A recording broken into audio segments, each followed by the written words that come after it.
The sound of her heels echoed across the polished marble floor of the Magnolia Cafe, that quiet Park Avenue sanctuary, where powerful men whispered deals over espresso and women in tailored suits pretended not to watch them. Sarah Ross didn't belong there, not in her faded denim jacket, not with a coffee stain on her white blouse, and certainly not with fire raging behind her eyes. She wasn't supposed to be here, but she was, and she had just seen him, Marcus, her best friend's fiancé, sitting there all charm and tailored arrogance, leaning close to a blonde woman who clearly wasn't Lisa. His hand brushed the woman's wrist, slow, practiced, intimate. The kind of gesture that screamed, "I've done this before." Sarah's heart pounded in her ears. She'd promised herself she wouldn't interfere again, that she'd stop being the friend who fights everyone's battles. But this betrayal was too much. Lisa had spent years building her life around that man. She'd skipped vacations, changed jobs, all for the wedding that was supposed to happen next month. Not today, Sarah muttered under her breath. She stormed toward their table, ignoring the curious stares of the cafe's refined clientele. The air smelled of roasted beans and scandal. Marcus looked up, startled. Or at least she thought it was Marcus. "You absolute jerk," she snapped, slamming her hand on the table so hard that the blonde woman jumped.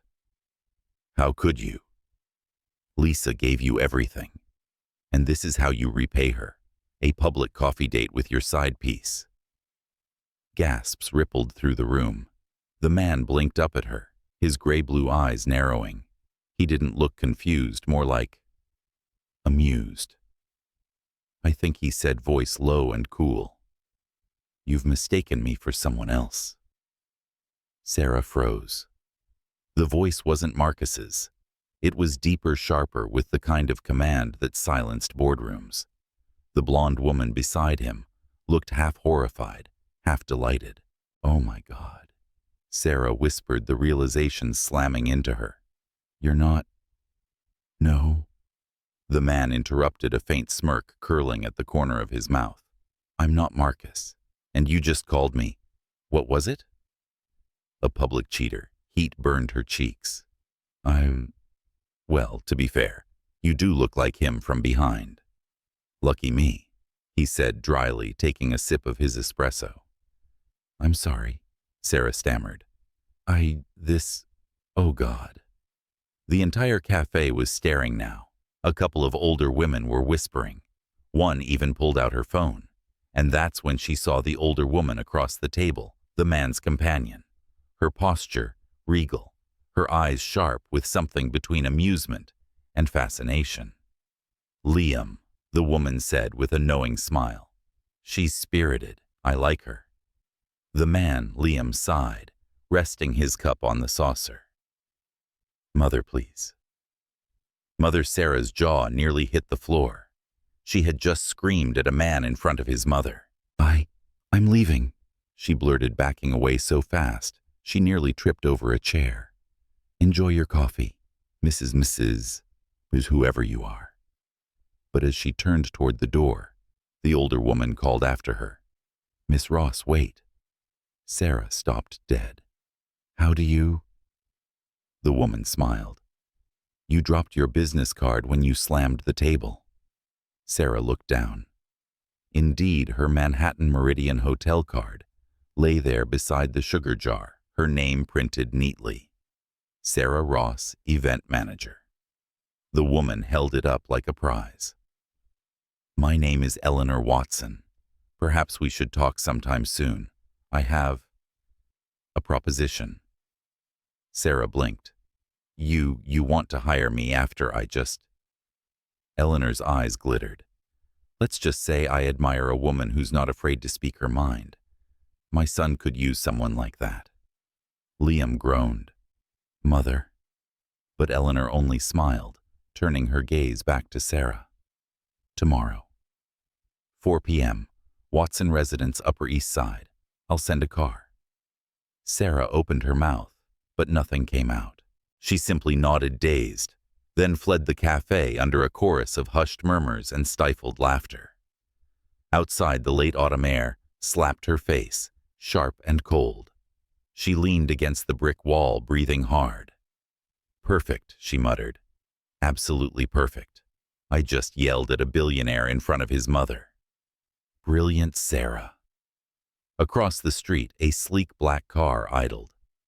Through the tinted glass, she could have sworn she saw the same older woman watching her with a faint smile, like someone who'd just found exactly what she'd been looking for.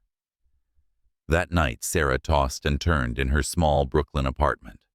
Every time she closed her eyes, she saw those gray-blue eyes staring back at her, unflinching, assessing, impossible to read. She tried to laugh it off. Billionaires didn't remember women who yelled at them. Right. Except the next morning, a white envelope slid under her door. Inside was a single card embossed in gold Watson residence invitation. 4:00 p.m.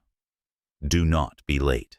No signature, no explanation, just a small handwritten line beneath it.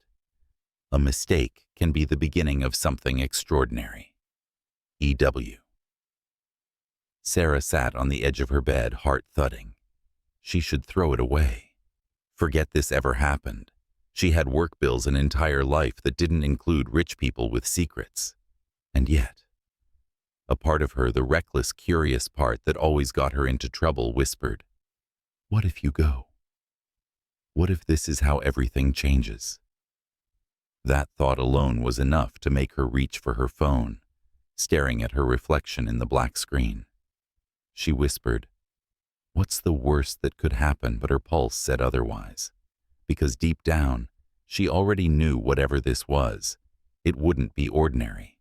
And far above the city, in a penthouse that touched the clouds, Liam Watson looked out over Manhattan and told his mother, "You just invited chaos into my life."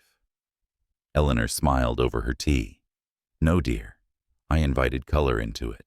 The rain came without warning that afternoon, thin silver needles falling against the glass walls of the Watson residence, a quiet fortress of marble and steel on the Upper East Side. Sarah stood under the awning, clutching her umbrella, heart hammering in her chest, as a black town car pulled away behind her. She had told herself she wouldn't come, that no amount of curiosity or guilt would drag her to the home of the man she'd humiliated in front of half of Park Avenue. Yet here she was, soaked and uncertain, staring up at the tall double doors of the billionaire's mansion. When they opened, a uniformed butler greeted her with the kind of politeness that made her feel small. "Miss Ross, Mrs. Watson is expecting you." Her throat tightened. Right, of course she is. Inside, the house smelled of rain and sandalwood, its air too still, too expensive. She followed the butler down a hallway lined with modern art and photographs of Manhattan from decades past. At the end waited Eleanor Watson, poised on a velvet chair near the fireplace, tea steaming gently in porcelain cups.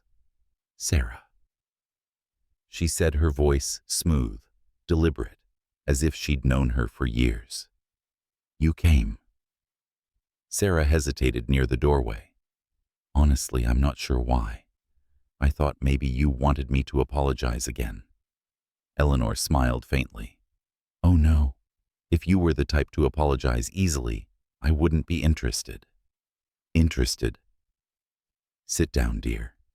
You'll want to hear this." Sarah sat careful not to spill anything on the cream-colored couch. Rain whispered against the windows. My son Liam Eleanor began pouring tea with perfect precision, has a reputation problem. He's intelligent, capable, and far too cold for his own good. The board is pressing him to settle down to show stability, family values. Investors adore that sort of thing. But Liam refuses to date publicly, refuses to play the game. Sarah frowned. "And what does that have to do with me?" Eleanor's eyes gleamed. I saw the way you spoke to him yesterday. No fear, no pretense. He needs that. Someone who won't bend just because of his last name. Sarah laughed, softly disbelief lacing her tone. You want me to? What? Teach your billionaire son a lesson in humility. Something like that. Eleanor leaned back, unbothered. I'm offering you a contract marriage. 6 months. Appearances only. You'll attend functions. Smile for the cameras, act as his wife until the company's merger is finalized. Sarah blinked, certain she'd misheard. You can't be serious. Entirely.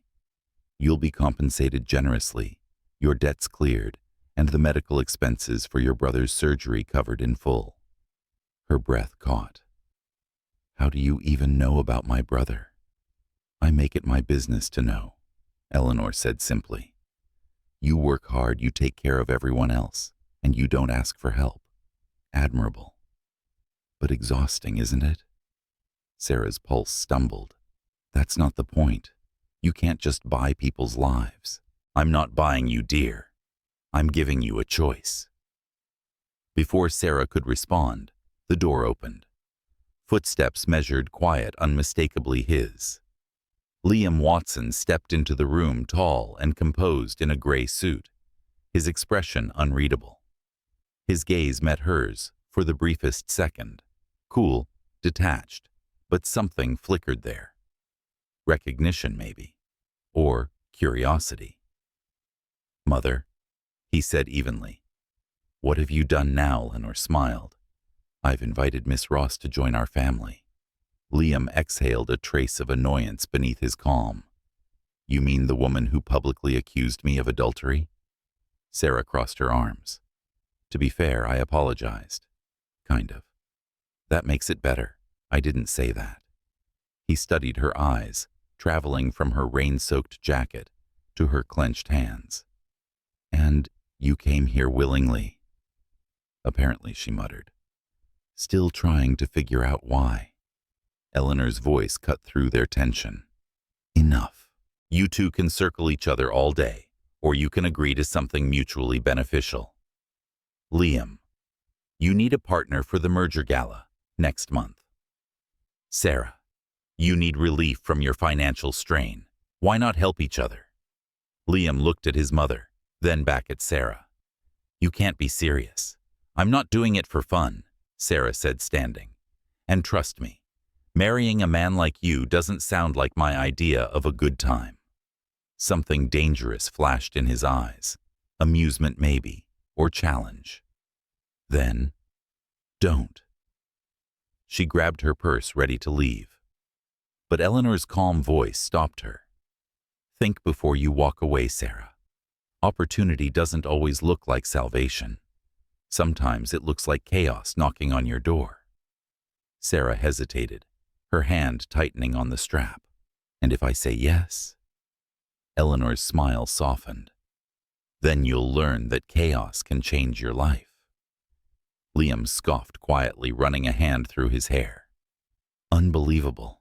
You can't just throw strangers into my life and expect me to. She's not a stranger anymore, Eleanor said firmly. You'll sign the contract tonight. Sarah turned to him, defiance sparking in her voice. I don't do anything without reading the fine print. Good, Liam replied. Neither do I. Hours later, Sarah found herself standing in his office, a glass-walled corner room overlooking the city. The rain had stopped, but the night still carried the scent of thunder. Liam handed her a folder, inside a 6-page agreement typed in precise language that could make or break fortunes. No intimacy, he said, almost clinically. No personal involvement. This is business. I figured, she said, scanning the clauses. You're a romantic, I see. His mouth curved slightly. Not in the slightest. She hesitated at the final line. Marriage to be conducted under mutual consent. Duration 6 months. I can't believe this is real, she murmured. Neither can I, he said quietly. When she finally signed, her hand trembled not from fear, but from the weight of what she was agreeing to. Liam signed after her, the motion swift, decisive. There. It's done. Just like that, just like that. For a long moment, silence filled the room. The city glittered below them, indifferent and alive. You should know, she said softly. I don't care about your money. I'm only doing this for my brother. And you should know. He replied, meeting her gaze. I don't care about your reasons. Just don't complicate this. Sarah gave a faint, humorless smile. Don't worry, Mr. Watson. I'm not the kind of woman who falls for billionaires. He stepped closer, his voice low enough to almost disappear into the hum of the city lights. Good, because I'm not the kind of man who makes it easy. When she left that night, the ink was still drying on their signatures. Outside, the rain had turned into mist, blurring the edges of the streetlights. Sarah paused under the awning once more. Her reflection caught in the wet pavement, a woman who had just married a stranger, for reasons that felt both desperate and inevitable. Somewhere behind those glass walls, Liam watched her go, his hands in his pockets, his jaw tight. He told himself it was just business, a temporary arrangement. But as the door closed and her silhouette vanished into the city, he wasn't sure he believed it.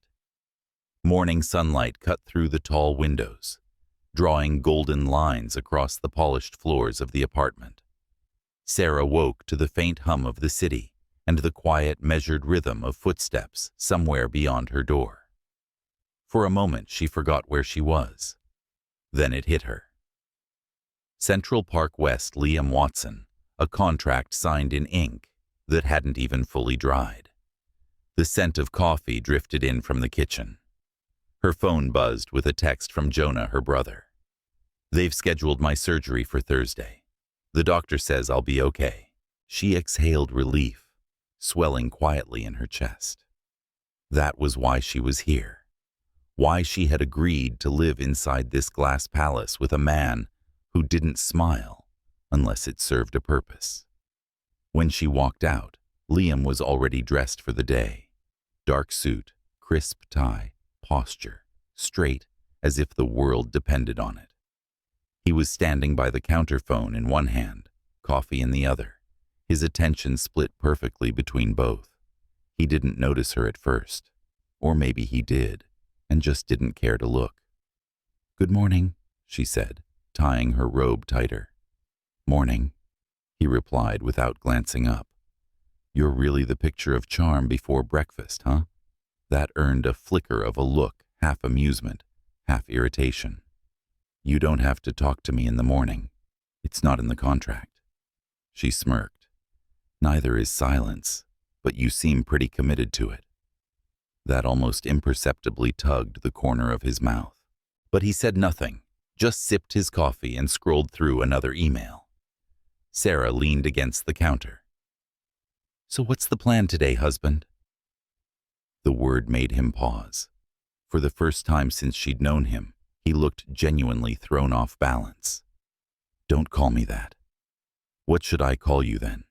Your Excellency, Mr. Control Issues. His eyes lifted to hers, steady, unblinking, a shade of gray that always felt like a challenge. Liam will do. She smiled. Liam it is. The air between them tightened. Outside, the city pulsed with life horns, blaring voices rising from the street below. But up here, everything was quiet, heavy, with the kind of silence that carried meaning. He finally broke it. We have a meeting this afternoon at the hotel, a pre-gala briefing. You'll be expected to attend. Sarah frowned.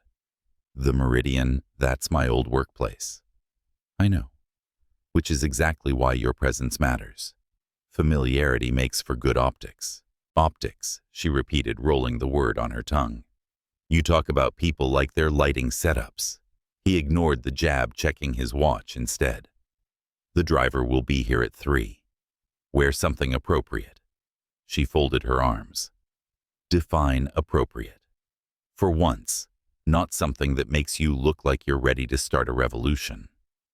Funny, she said, brushing past him. Revolutions tend to start when men like you underestimate women like me."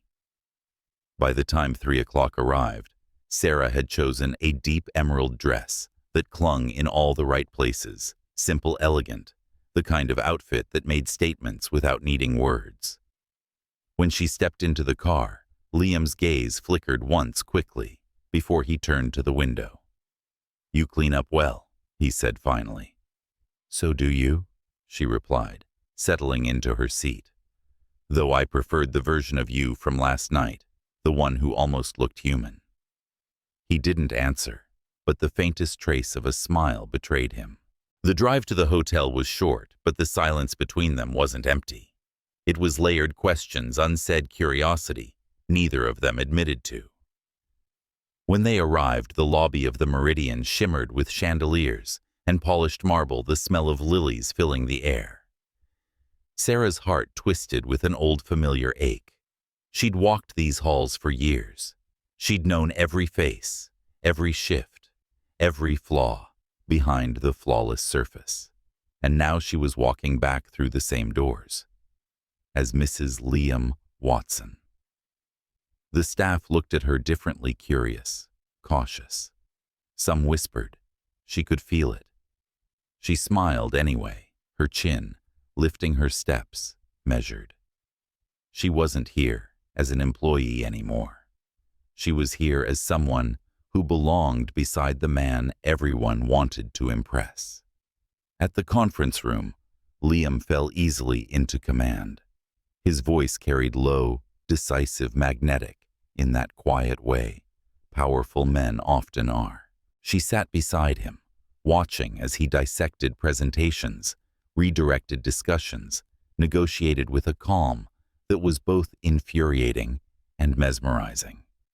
Then, during a brief recess, she excused herself to get some air. That's when she heard it, a familiar voice behind her. "Well, well, Sarah Ross. Look who finally found her elevator to the top." She turned. Fiona Clark, the hotel's new operations director, smiled at her with a sweetness sharp enough to cut glass. "Fiona," Sarah said evenly. "Didn't realize you'd still be here." "Oh, I am," Fiona purred, glancing toward the meeting room.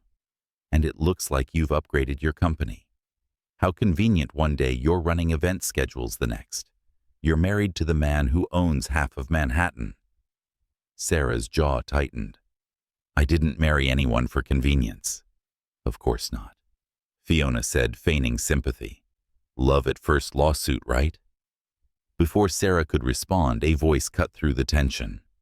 "Is there a problem, Liam?" He'd stepped into the hallway, his presence immediately commanding. Fiona straightened, her confidence faltering for half a second. "Not at all. Or Watson," she said quickly, "just catching up with an old colleague." His gaze shifted to Sarah. "Are you all right?" "I'm fine," she said, though her hands were still cold. He nodded once, then turned to Fiona. "Good. Because the next time you decide to catch up, make sure it doesn't sound like gossip. I don't tolerate that in my properties." Fiona's lips parted in shock, but she said nothing. Sarah felt a surge of satisfaction she didn't want to admit. Back in the car later, she finally said, "You didn't have to do that."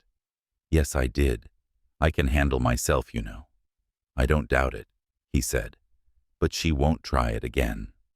She studied him for a moment, the city passing in a blur outside the window. "You're not what I expected." He turned to her, one brow raised. "What did you expect? An emotionless robot with too many cufflinks?" A quiet laugh escaped him. "And now?" She hesitated. "Now I'm not sure what to think." When they returned to the apartment, dusk had already painted the skyline in shades of blue and gold. Sarah kicked off her heels and leaned against the window, watching the city pulse below. Liam loosened his tie, his reflection faint beside hers. "You did well today," he said softly. "I didn't do anything. You didn't crumble. That's something." She turned to look at him, and for a second, neither moved. The air between them shifted warmer, heavier, threaded with something unspoken. "Tell me something, Liam," she said quietly. "What's it like?" Never letting anyone close, he studied her, his voice low, almost weary. Safe and lonely. He didn't answer. She stepped closer, her voice barely a whisper. Maybe safety isn't all it's cracked up to be. His eyes met hers, then something raw flickering there before he looked away. "Good night, Sarah." He walked down the hall, leaving her alone with the city lights and the faint echo of something neither of them were ready to name. The next morning unfolded with a quiet tension that hummed beneath the polished calm of the apartment. Sarah woke to the faint clatter of dishes, an unfamiliar sound in a place where silence usually reigned. When she stepped into the kitchen, Liam was there, sleeves rolled tie loosened, pouring coffee like a man who'd never been taught what to do with free time. He looked different in the daylight, less immaculate, more human. Still too controlled, but the edges seemed softer somehow. "You're up early," she said, reaching for a mug. He handed her one without looking up. "Big day. My mother's hosting a charity brunch at the Meridian. You're coming." Sarah blinked. Again with the Meridian, he glanced over, a voice even. "It's one of our properties, and she wants to introduce you to people who matter to you." Maybe, she murmured, then sipped her coffee. "What exactly am I supposed to do there?" "Smile and pretend I'm not terrified of accidentally drinking a $12,000 mimosa." He smirked faintly. "Just be yourself, as long as yourself doesn't throw wine at anyone." "Ha ha," she said dryly, setting her mug down. "So, this is what marriage looks like to you. Business meetings and polite threats. This isn't marriage," he said quietly. "You know that." His words landed sharper than she expected. She met his eyes, the silence between them too charged to name. By the time they arrived at the hotel, the ballroom had already transformed into a dream of crystal and soft jazz. Tables glowed beneath gold-trimmed linens, and the city's elite floated through the room like swans. Every smile calculated, every glance weighted.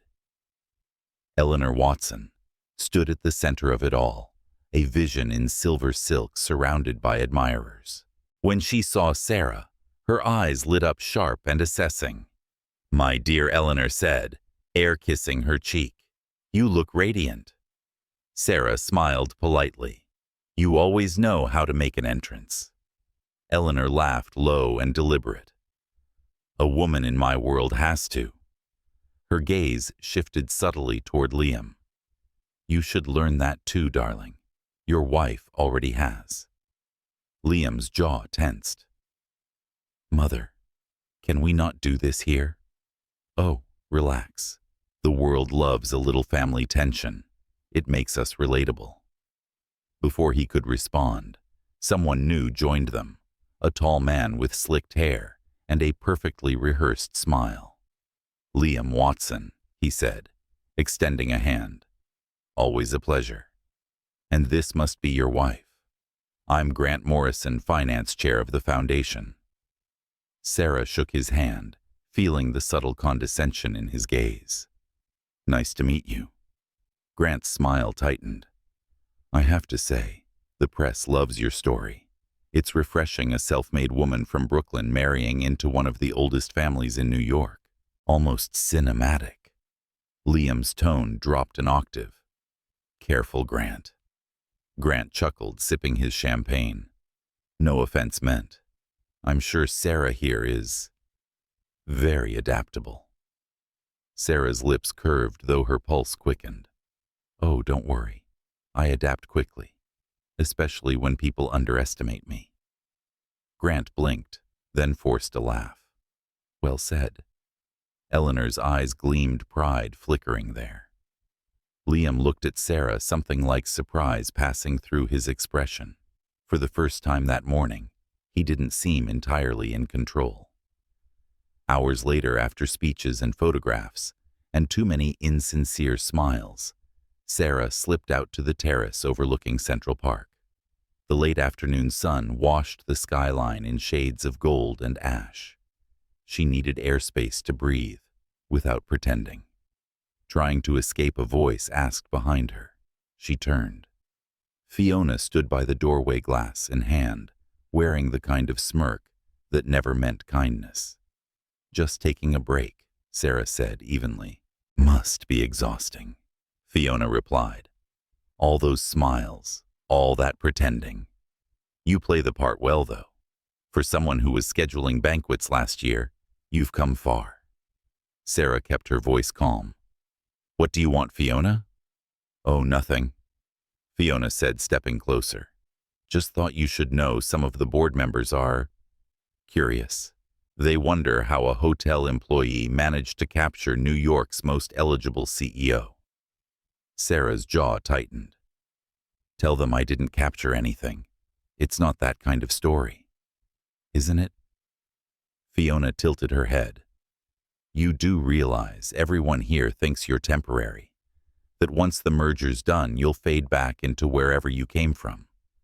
Liam Watson doesn't fall for anyone, sweetheart, especially not someone like you." Something cold rose in Sarah's chest. She didn't let it show. "If you're trying to insult me, you'll have to do better." Fiona smiled. "Oh, I don't have to. Time will do it for me." A quiet voice cut through the tension. "Time's up, Fiona." Sarah turned. Liam was there, his expression unreadable, but his presence unmistakable. Fiona stiffened. "I was just congratulating your wife," Fiona said quickly. "Don't," he said. "You're terrible at pretending sincerity." Color drained from Fiona's face. Without another word, she walked back inside. Sarah crossed her arms. "You didn't have to do that." "Yes," he said softly, "I did." She studied him. "You can't keep rescuing me every time someone decides to be awful." "I'm not rescuing you," he replied. "I'm reminding people who they're dealing with." "And who is that exactly?" His gaze lingered on her, steady and unreadable. A woman who shouldn't have to defend herself in rooms built to keep her out. For a moment, neither spoke. The city wind tugged at her hair, the scent of rain drifting between them. Sarah turned away, her throat tight. "You talk like that, and I almost believe you have a soul," she said quietly. He smiled, faint and wry. "Don't ruin my reputation." When they returned inside, the room shifted. Conversations quieted, eyes followed. Eleanor was standing near the grand staircase, her posture tense. A man stood beside her, older, graying, his presence commanding in a colder way than Liam's. "Richard," Liam said, voice clipped. "His father." Sarah had seen his name in articles on magazine covers, always described as the man behind the empire. Seeing him in person, she understood why. He radiated precision, the kind that never softened. "Son," Richard said smoothly, extending a hand that felt more like a test than a greeting. "And this must be the wife." Sarah offered her hand. "Sarah Ross." His eyes flicked over her, measuring, calculating. "Ross, as in, not Watson." "Correct," she said. "Interesting choice, Liam." Richard continued, the faintest smile ghosting his face. "Though I suppose every dynasty needs a modern twist." "Careful," Eleanor said, her tone light, but her eyes sharp. "You're starting to sound like a man from another century." Richard's gaze lingered on her before returning to Sarah. "Well, Ms. Watson, I hope you understand what kind of world you've stepped into. It doesn't always welcome outsiders." Sarah smiled coolly. "Then I'll just have to make it change its mind." Liam's lips parted slightly, but he said nothing. Eleanor's eyes gleamed with approval. Richard only raised his glass and walked away. The rest of the evening passed in a blur of polite conversation and hollow laughter. By the time they left, Sarah's feet ached and her head throbbed, but something in her chest felt different, steady, certain. She'd survived the scrutiny, the whispers, the veiled insults. She'd stood her ground. Back in the car, the city moved past in streaks of gold and blue. Liam glanced at her, once, then again. "You were impressive," he said finally. She smiled faintly, leaning her head against the glass. "Get used to it." He didn't reply. But as the driver turned onto their street, Liam found himself watching her reflection in the window, the quiet strength in her expression, the soft defiance in her posture, and realized something unsettling.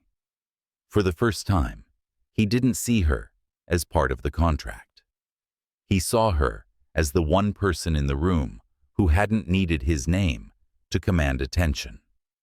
The sound of rain against the windows had become familiar, steady, rhythmic like a heartbeat, trying to soothe something restless inside her. Sarah sat curled on the couch, barefoot laptop, balanced on her knees, reviewing the proposal drafts she'd brought home from the hotel. Across the room, Liam was on a call, his voice low, clipped, the kind of tone that could silence a room even through glass. She tried not to listen, but certain words carried anyway. Merger investors, restructuring optics. He spoke the way he moved, clean lines, no hesitation, no waste. And yet, something about it tonight felt different. The sharpness wasn't all business. There was an edge underneath it, a tension he didn't usually show. When the call ended, he stood still for a moment, one hand resting on the back of the couch as if bracing himself. "You okay?" she asked softly. He looked over, startled, as if he'd forgotten she was there. "Just work. Work doesn't make people stare at walls." He exhaled through his nose, the faintest smile tugging at his mouth. "You're observant. It's my job. I watch people all day. It's how I keep my events from falling apart." He loosened his tie and sat across from her elbows, on his knees, eyes on the rain. "There's a leak," he said absently. "In the company, not the roof. Someone's been feeding merger details to Morrison's firm." Sarah frowned. "Grant Morrison. The guy from the brunch." He nodded. "He's trying to force my hand, wants access to the board seat my father controls. If he leaks enough to the press, it'll look like we can't manage internal security. Can't you just trace where it's coming from? I'm working on it. But it's like playing chess against someone who already knows your next move." Sarah closed her laptop and leaned back. "You sound tired." "I am," he admitted quietly. "My father thinks I'm too soft. The board thinks I'm too reckless. My mother thinks I need a wife to fix it." Her smile faded at the last part. "And what do you think?" He looked at her, then, eyes a shade darker in the dim light. "I think I've made peace with being misunderstood." For a long moment, the only sound was the rain. It softened the edges of the world, blurring everything that was too sharp to face head-on. She wanted to say something, anything, but before she could, her phone buzzed. She checked the screen, brow furrowing. It was an email. Anonymous tip. "Your promotion at the Meridian might not be real. Check your files before you celebrate." Her stomach twisted. "What the hell?" she muttered, opening her laptop again. "What is it?" Liam asked. She hesitated. "Something's off. Someone's been using my account at the hotel, sending reports I didn't write." He straightened. "Show me." Within minutes, they were both leaning over her laptop. A series of fabricated memos glowed on the screen, emails sent from her address to the hotel's regional director, making her look careless, even incompetent. Liam's jaw tightened. "This isn't an accident." She looked up at him, her voice low. "It's Fiona. It has to be. Can you prove it?" "Not yet." But she's been gunning for me since I came back. And now this. It's too precise. She wants me gone. Liam studied the screen, his reflection flickering across it. Then we'll make her regret it. Sarah blinked. He didn't look away. You're my wife, at least on paper. Anyone who goes after you is picking a fight with me. Her throat tightened. You don't have to do that. Yes, I do. The conviction in his tone was quiet, but solid. She didn't argue again. Later that night, they met with Eleanor in her private study, a room that smelled of old books and garden roses. She sat behind a walnut desk, reading glasses perched on her nose, looking every bit the queen of her empire. I warned you about Fiona Clark, she said without preamble. That woman's ambition is corrosive. She plays the long game. Sarah shifted uncomfortably. I can handle it. Eleanor's gaze softened slightly. I don't doubt that, dear. But this isn't about the hotel anymore. It's about control. Fiona thinks if she discredits you, she embarrasses Liam. And if Liam looks weak, Morrison wins. Sarah's stomach sank. So, I'm part of their power play. Eleanor folded her hands. Welcome to Manhattan. Liam leaned against the desk, arms crossed. We'll counter it. Publicly. Eleanor raised a brow. How's Sarah's event next week, the Winter Charity Gala? It's under her management. We'll make sure it's flawless, televised, and profitable. She'll be front and center. If Morrison's trying to smear her, we'll make her untouchable. Sarah blinked, caught between disbelief and pride. You're turning a charity gala into a PR war. He glanced at her. I'm turning it into proof. Eleanor smiled faintly. Now that sounds like my son. By the time they returned to the apartment, it was nearly midnight. The city outside shimmered under the rain glass, and gold reflecting in every puddle. Sarah kicked off her heels, exhausted. You didn't have to go that far, she said quietly. Liam loosened his cufflinks. Yes, I did. If people want to test us, they should at least see what they're up against. Us.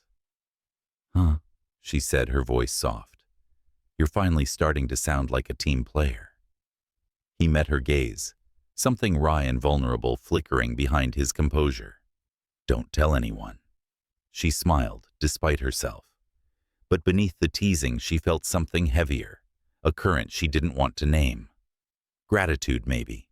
Or something dangerously close to trust. A few days later, the gala arrived. The ballroom gleamed like a world made of light crystal chandeliers, scattering reflections across silk gowns and tuxedos. Reporters swarmed near the entrance, flashes bursting like fireworks.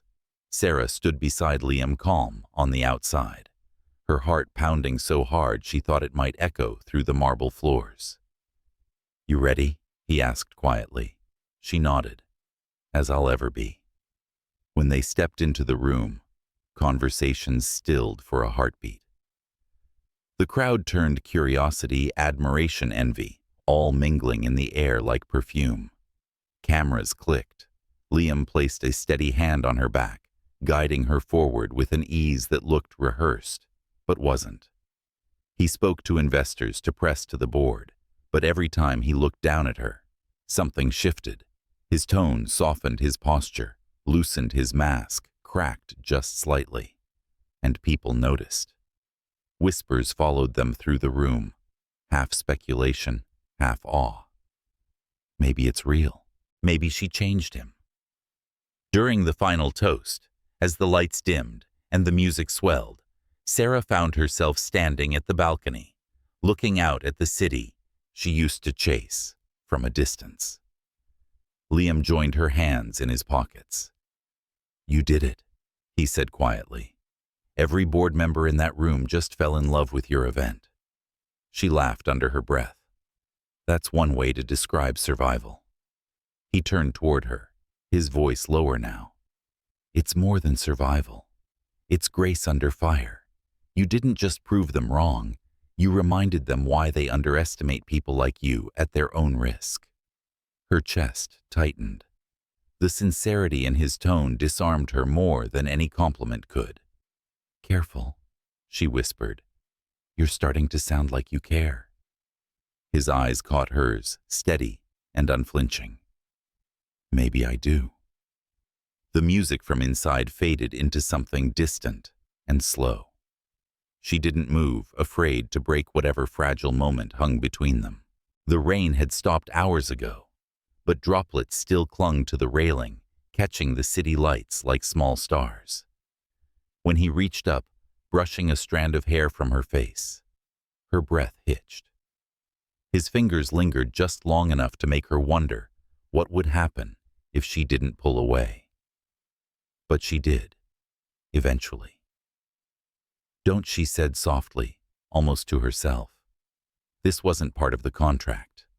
He smiled faintly, not denying it, not apologizing either. Neither was defending you. And then he walked back inside, leaving her alone with the sound of the city and the quiet chaos he'd just left in her chest. Morning broke pale and restless over Manhattan. The first light slid between the towers, cutting through glass and shadow, finding its way into the Watson apartment where the air still held the faint smell of rain and tension. Sarah stood in the kitchen barefoot, pouring herself coffee, eyes fixed on the skyline that looked too clean for the kind of storm brewing beneath it. Liam hadn't slept. She could tell by the way he moved, too still, too controlled, his shirt, already buttoned cufflinks gleaming like armor. He'd been pacing between calls since dawn, chasing answers that refused to come. "Did you eat?" she asked quietly. He shook his head. "Not hungry." "Try anyway," she said, setting a plate of toast on the counter. "You think better when you remember you're human." He gave a faint smile that didn't quite reach his eyes. "I'll keep that in mind." The silence stretched between them, filled with the hum of city noise bleeding through the windows. Sarah sipped her coffee, watching him scroll through emails, his jaw tight. "Any luck? Whoever's inside the company covered their tracks too well. I've narrowed it down to 3 people, but none of them make sense." "Maybe that's the point," she said. "The ones who look wrong are usually the ones who aren't pretending." He looked up at her then, as if something in her tone pulled him out of his spiral. "You sound like you've been here before." She shrugged. "You learn to read people when you've spent years smiling at them while they lie to your face." Their eyes met, and something flickered there. Recognition, maybe. The shared exhaustion of 2 people who'd spent too long pretending they didn't care. He set the tablet down. "We need to step back from this for a day. Go quiet. Let Morrison think he's winning." Sarah frowned. "And what just—" "Wait." "Not exactly," he said, voice softening. "Come with me. There's a place I go when I need to think." She hesitated, but the look in his eyes wasn't a request. It was an escape, disguised as an offer. 2 hours later, they were in a car heading north, trading skyscrapers for open road and autumn trees, turning copper in the early light. The farther they drove, the quieter he became, and the easier it was for her to breathe. "Where are we going?" she asked eventually. He glanced at her. "Upstate. My mother used to take me there, when the city felt too heavy. It's quiet." "Quiet sounds nice," she said, turning her face to the window. They reached the Watson estate by noon, a sprawling modern retreat perched on the edge of a lake that looked like liquid glass. The house was all wood and stone, and stillness surrounded by birch trees and the faint call of birds. Sarah stepped out the wind, brushing her hair, the scent of pine washing over her. "I can't believe this is only a few hours from Manhattan." "That's the trick," he said. "Everything feels far enough away, but it's still close enough to pull you back." Inside the place felt untouched, as if frozen in time. Family photos lined the hallway, Eleanor's sharp smile, a younger Liam beside her. No father in sight. Sarah paused at one picture, Liam, maybe 10 years old, standing by the lake laughing. "You look happy here," she said. He followed her gaze. That was before the world started expecting things. They spent the afternoon in an uneasy calm. He took calls from the terrace, his voice low and distant, while she wandered along the lake, skipping stones, thinking of everything and nothing. It was strange how silence with him no longer felt like suffocation. When she returned, he was waiting outside with 2 glasses of wine, the late sun painting gold over the water. "I didn't think you were the kind of man who keeps wine by a lake," she teased, sitting beside him. "I didn't think I was either," he said. "But apparently you bring out strange habits." She smiled faintly. "Like what?" "Like talking more than I should. Maybe that's not a bad thing."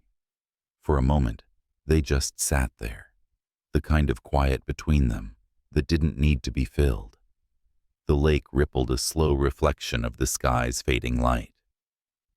"Sarah," he said finally, his voice softer than she'd ever heard it.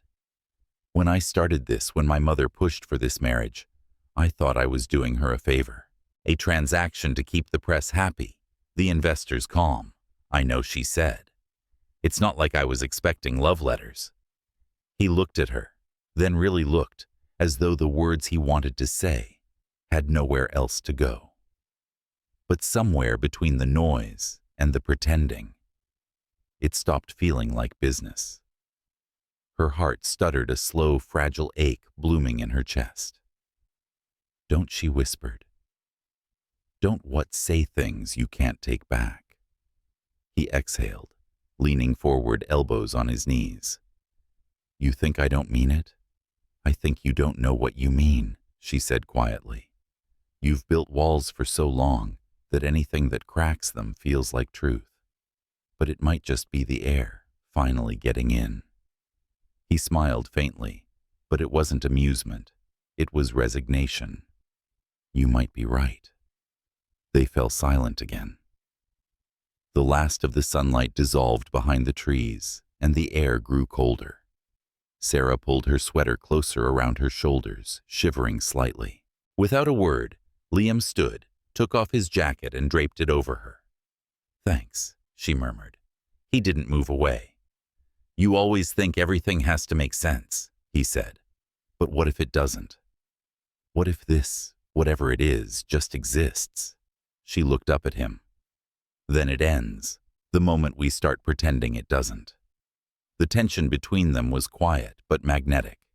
He knelt down beside her, his face close enough for her to see the tired lines near his eyes, the way his breath trembled slightly when it met hers.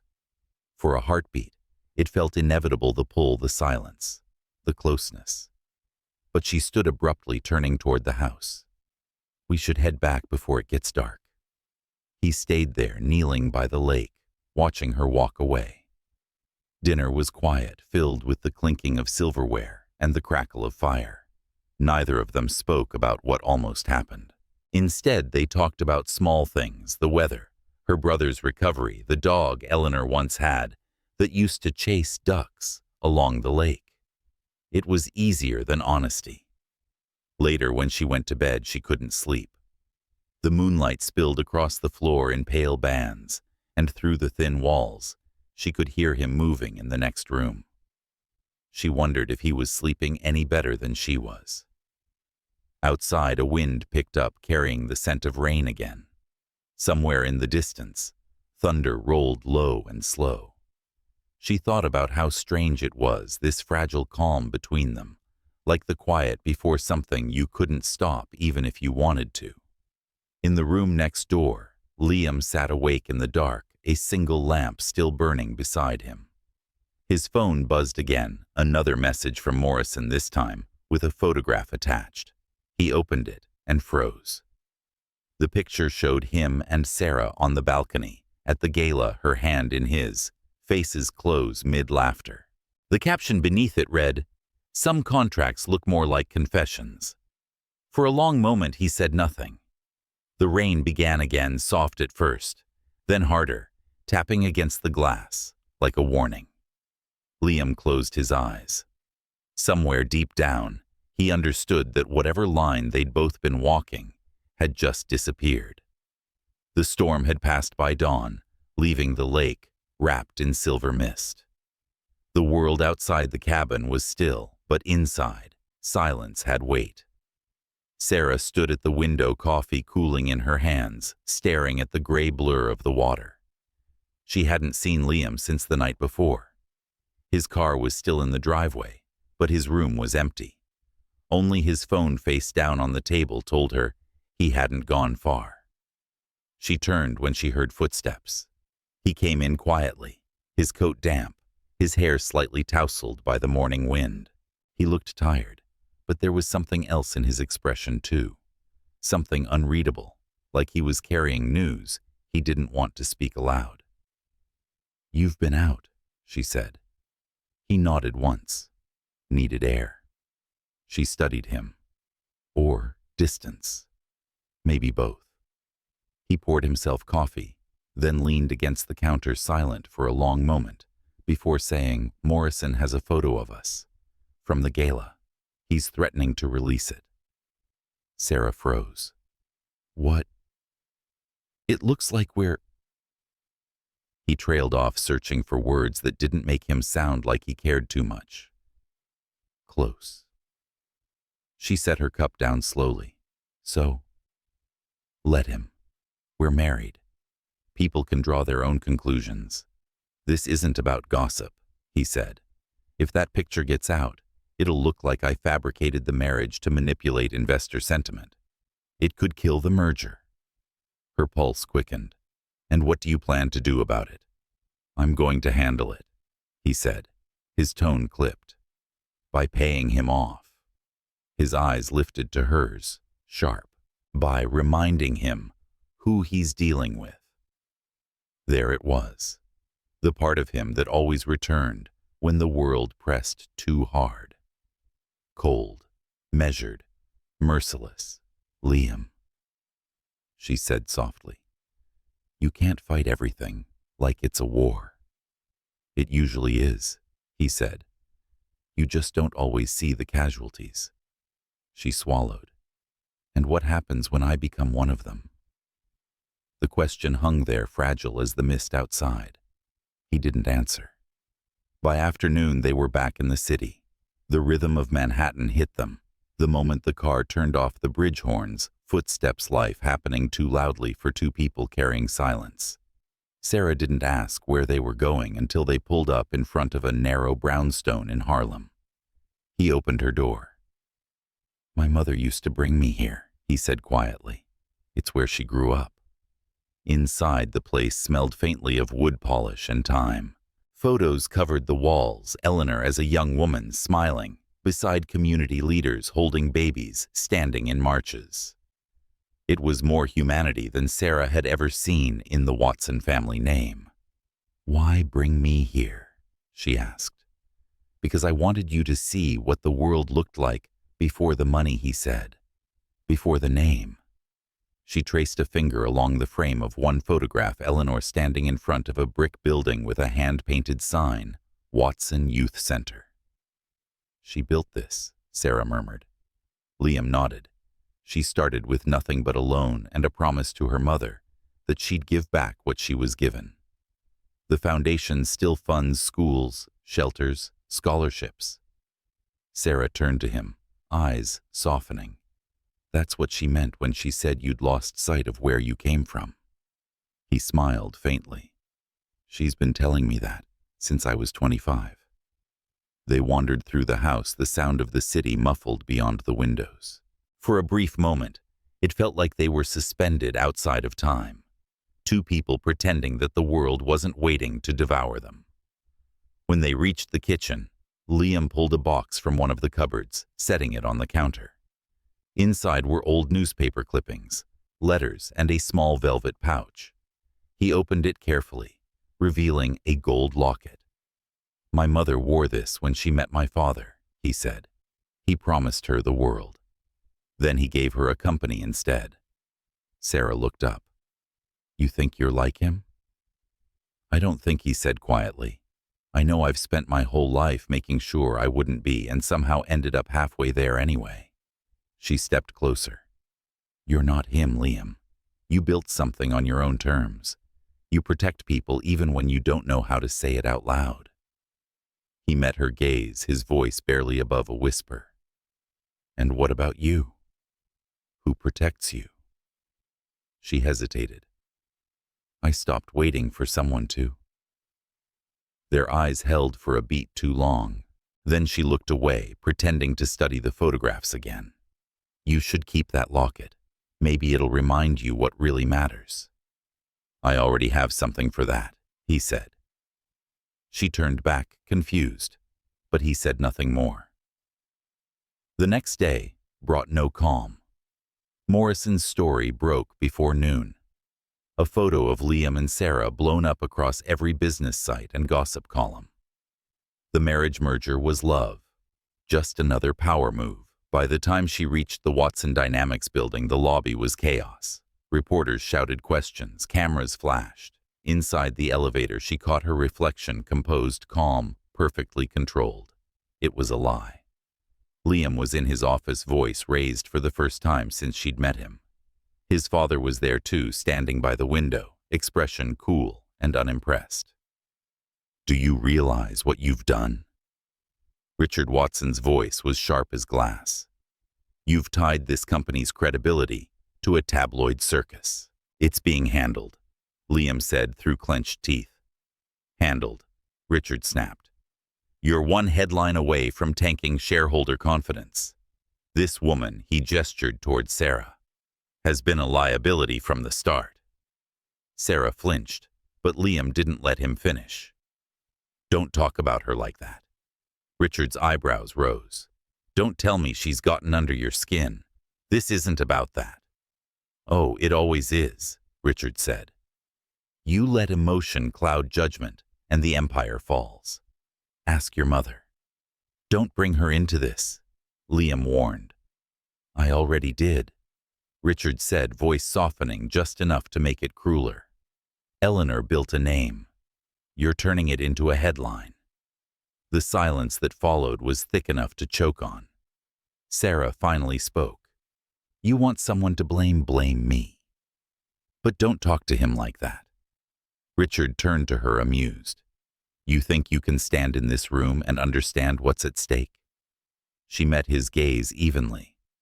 I understand loyalty. And right now you're teaching your son it's conditional. For a heartbeat, no one breathed. Then Richard laughed softly, a dry, humorless sound, and walked out without another word. The door clicked shut behind him. Liam stood there, shoulders tense, eyes fixed on the city beyond the glass.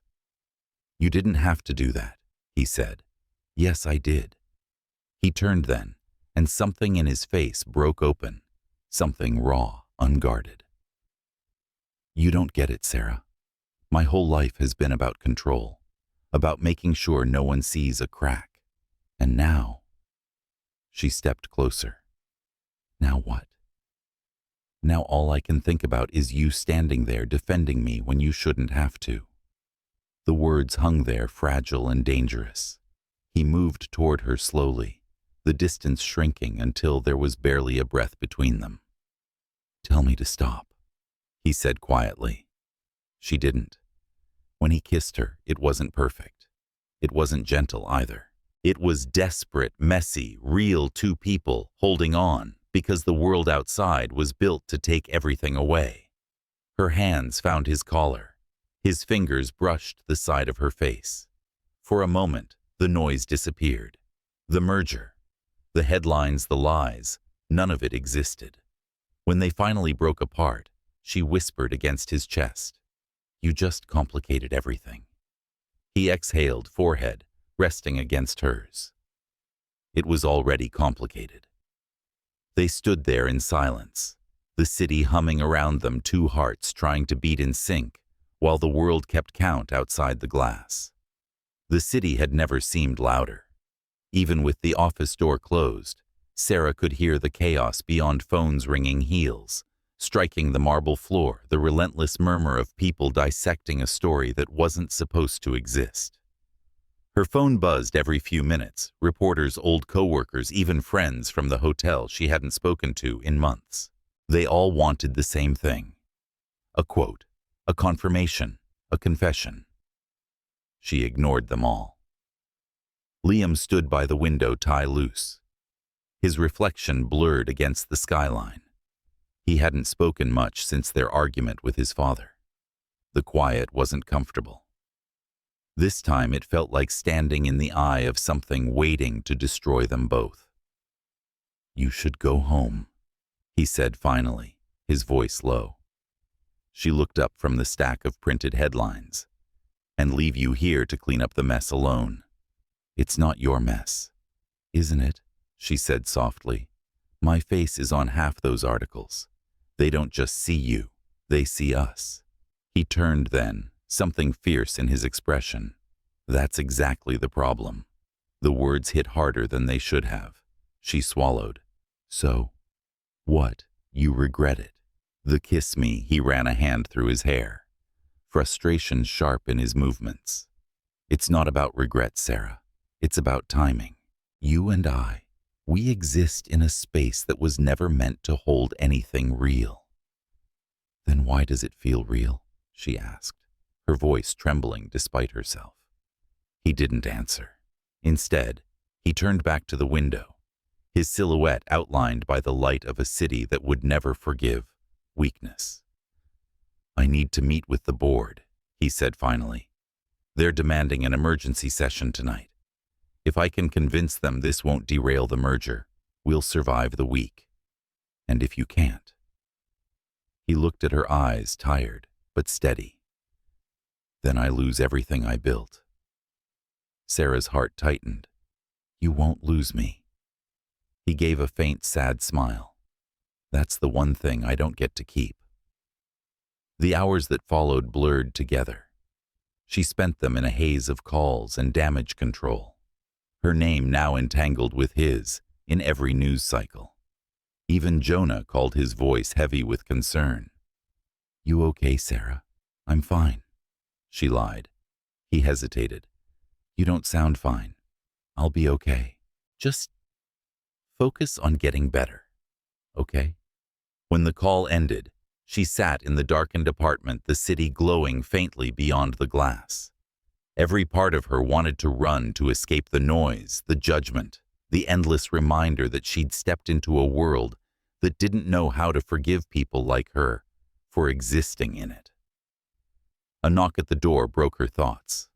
Liam stood there, his tie gone now, his face drawn. "The board meeting's over," he said quietly.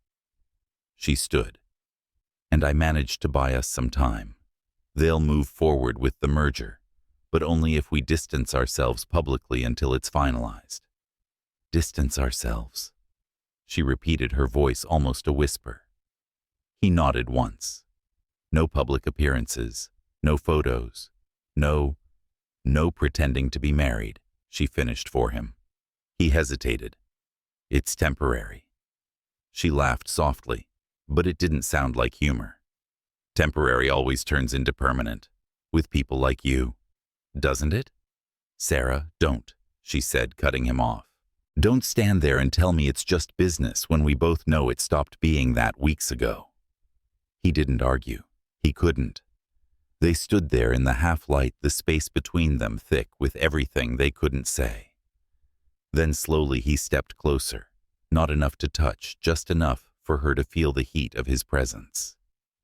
"If this were any other world," he said quietly, "I'd ask you to stay." Her eyes met his. "Then maybe we should stop pretending this is your world." Neither moved for a long time. Then she turned away, blinking hard. "I'm going to Boston tomorrow. My mom wants me home for a while." He exhaled as if he'd known that was coming. "Good," he said, though it didn't sound like he meant it. "You'll be safe there." "You mean I'll be gone?" she said. He looked down, his voice barely audible. "Maybe that's what safe means right now." The next morning she left before sunrise. The city was still half asleep, the streets slick from last night's rain. She didn't wake him. She couldn't. The note she left on the counter was simple. Don't fight the storm alone. The train ride to Boston felt like moving through someone else's life. The world outside the window blurred into streaks of gray and green, the hum of the tracks a steady reminder that distance didn't always make things easier. Her mother was waiting at the station, warmth in her eyes that made Sarah's composure crack. "Baby, you look tired." "I'm fine, Mom." "You always say that when you're not." They drove through the familiar streets of Roxbury, past the old church and the bakery that still smelled like cinnamon. The house looked the same as ever, white siding, a porch that creaked when you stepped on the third plank. Inside, it smelled like coffee and safety. That night, Sarah sat at the kitchen table watching her mother make tea. "You ever regret leaving, Dad?" she asked suddenly. Her mother paused, spoon halfway to the cup. "Sometimes. But then I remember the difference between love that lifts you and love that traps you." "Why?" Sarah hesitated. "I think I met someone who could be both." Her mother looked at her for a long time, then reached across the table, taking her hand. "Then you better decide which one you're willing to live with." The next few days passed in slow motion. Sarah tried to find comfort in the quiet, the hum of the old refrigerator, the sound of rain against the windows. But her thoughts kept circling back to Manhattan, to Liam, to the way his voice had softened when he said her name. On the fourth night, her phone buzzed. It was Eleanor Watson. "Sarah," Eleanor said, her tone brisk, but not unkind. "We need to talk." Sarah straightened. "Is Liam okay?" "He's fine, for now. But Morrison isn't done. He's going to drop another story next week, claims of financial misconduct tied to the merger. None of it's true, but it will hit hard. Liam's in meetings nonstop. He won't tell you this, but he's burning himself out, trying to protect you and the company at once."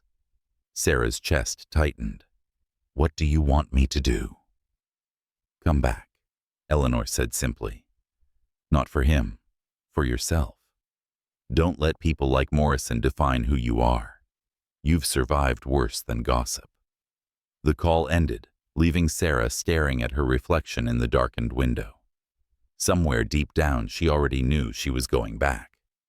Not because Eleanor asked, but because she couldn't stand the thought of him facing it alone. When she returned to Manhattan 2 days later, the air felt heavier, the tension thicker. She went straight to the Watson building. The security guard gave her a surprised look, but didn't stop her.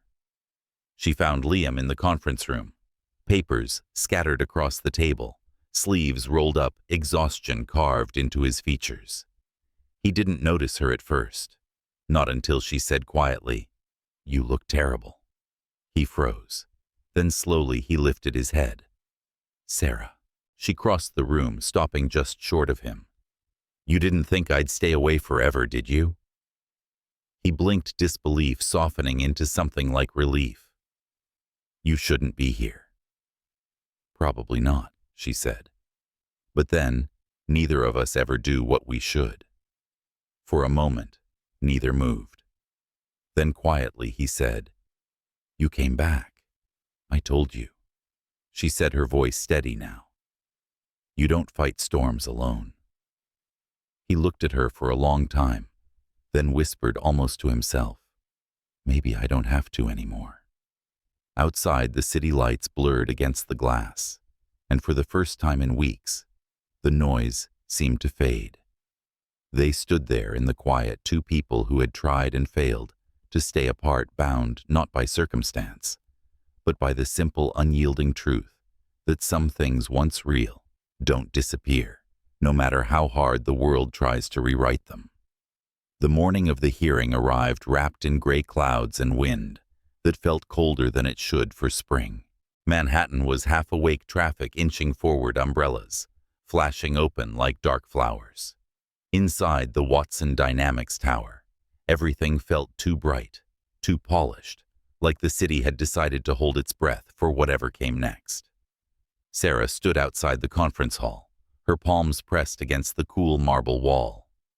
Through the glass, she could see Liam surrounded by lawyers, his expression carved from the same stillness she'd seen in him the night they first met. He wore control like a second skin, but she knew better now. She could see the strain behind it, the small tremor in his jaw, the way his hand flexed when no one was watching. Eleanor appeared beside her, calm and elegant, as always, a faint smile touching her lips. "He hasn't slept," she said softly. "I know." "He listens to you," Eleanor said, "even when he pretends not to." Sarah glanced toward the door. Maybe he shouldn't. Eleanor's eyes softened. "You're the first person who ever made him question what he was building and who he was building it for. That's not a weakness, dear. That's his salvation." Before Sarah could respond, the doors opened. A young assistant gestured for them to come in. The boardroom stretched wide and silent, lined with dark wood and tension. Cameras blinked red from the corners. Morrison sat at the far end of the table, perfectly composed, his smirk small and sharp. Beside him was Fiona Eyes, cold, posture rehearsed. Sarah's stomach twisted at the sight. Liam didn't look up as they entered. He stood at the head of the table, every inch the man the press had once called untouchable. But when his gaze finally met Sarah's, something shifted. His shoulders eased, his breath steadied. Richard Watson sat near the center, silver hair gleaming under the fluorescent lights. He looked at his son with the kind of silence that could cut glass. The chairman cleared his throat. "Let's begin. Mr. Morrison, you've accused the Watson Foundation and Watson Dynamics of falsifying financial data related to the merger. You've presented evidence leaked from internal communications. Do you stand by your claims?" "I do," Morrison said smoothly. "The public deserves transparency, especially from a company that seems more focused on romantic theatrics than business ethics." A murmur rippled through the room. Cameras clicked. Liam didn't flinch. "You're using a photograph of my wife and me to discredit years of work. Is that your definition of ethics?" Morrison smiled. "The photograph is proof of motive. You married for the merger. You used public sympathy to manipulate investors. It's not personal, Liam. It's corporate accountability." "Then explain this," Liam said, tapping the folder in front of him. "The same encrypted metadata found in your so-called evidence also appears in your company's outgoing network files, meaning the leaks didn't come from my team. They came from yours." For a heartbeat, Morrison's smile faltered. "That's ridiculous." "Ridiculous," Liam's tone stayed calm, but the air in the room tightened. "You planted fabricated data, used Fiona as your source, and planned to take over my company by collapsing its stock. You underestimated how quickly we'd find the pattern." All eyes turned to Fiona.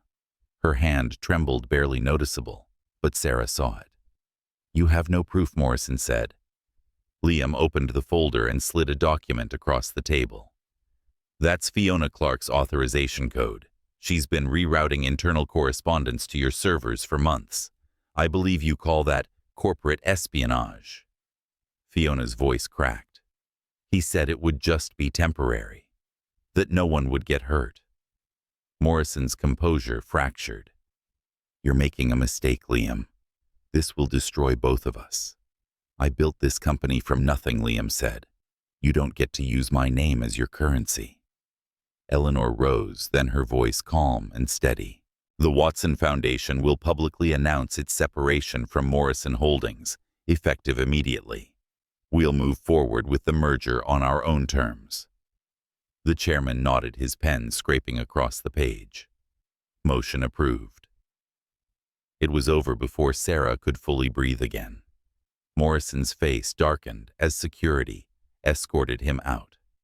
Fiona trailing behind, eyes hollow with regret. The cameras caught everything. The downfall, the redemption, the quiet gravity in Liam's expression as he stood at the center of it all. When the room finally emptied, Richard remained seated, his gaze unreadable. "You played that well," he said finally. "You get that from your mother." Liam didn't respond. Richard's eyes flicked to Sarah. "And you. I misjudged you. You didn't just stand beside him, you steadied him." Sarah met his gaze evenly. "That's what partners do." Richard's mouth twitched something between disapproval and reluctant admiration. "Perhaps." He stood buttoning his coat. "Don't let this win make you complacent. Empires fall fastest when built on emotion." When he left the door shut, with a final echoing click, for the first time in days, the room felt still. Liam sank into a chair, pressing his palms to his face. Sarah crossed the floor quietly and sat beside him. "You did it," she said softly. He let out a tired laugh. "We did it. Though I think I just aged 10 years. You look fine for 45. He peeked through his fingers. "You're cruel." She smiled, resting her chin on her hand. "You like it." "I do," he admitted. The silence that followed was soft, this time, filled not with fear, but with something gentler relief, maybe. The storm had passed, and for once, there was nothing left to fight but the ghosts in their own hearts. When they finally left the building, Manhattan greeted them with sunlight breaking through the clouds. The street below buzzed with reporters' flashes and questions, but Liam didn't stop. He reached for her hand, not for the cameras, not for appearances, but because he needed to feel something real in all that noise. She squeezed his fingers, steady and sure. "What now?" He said. "We start over. No contracts, no headlines, just us." "Us," she echoed. "That sounds terrifying." He smiled. "It should." Months later, summer found them back at the lake house. The world had moved on, as it always did. Morrison was indicted. Fiona disappeared into quiet obscurity. The merger had not only survived, it had flourished. And somehow, between the chaos and the healing, they had found a rhythm that didn't need defining. Sarah sat on the porch barefoot, sketching on a notepad, while the cicadas hummed in the trees. Liam joined her, 2 mugs in hand. "You know," she said, glancing up at him, "I never thought peace would look like this." He settled beside her, handing her a mug. "That's because we didn't earn it easily." She smiled. "Do you ever miss the chaos?" He looked at her, eyes softened by the late afternoon light. "Only when you're quiet too long." She laughed, leaning her head against his shoulder. "You used to hate noise. I used to hate feeling anything he said. Now I think that's the only thing worth chasing." The wind rustled through the trees, carrying the faint scent of rain. For a long while they said nothing. The lake shimmered gold in the fading light, calm and endless. Sarah traced the rim of her cup, her voice barely above a whisper. "Do you think we'd still have found each other if things had gone differently?" Liam turned to her, brushing a strand of hair from her face. "Maybe not in the same way. But I think we were always headed toward something that felt like this." She met his gaze, the warmth of it quiet and sure. "Something real. Something inevitable," he said. As the sun dipped below the horizon, their reflections merged in the window glass, 2 silhouettes against a world that finally stopped asking them to prove they belonged. And in that stillness, in the hum of the evening and the steady rhythm of his breathing beside hers, Sarah realized that sometimes love wasn't about conquering the storm. Sometimes it was about learning to live after it.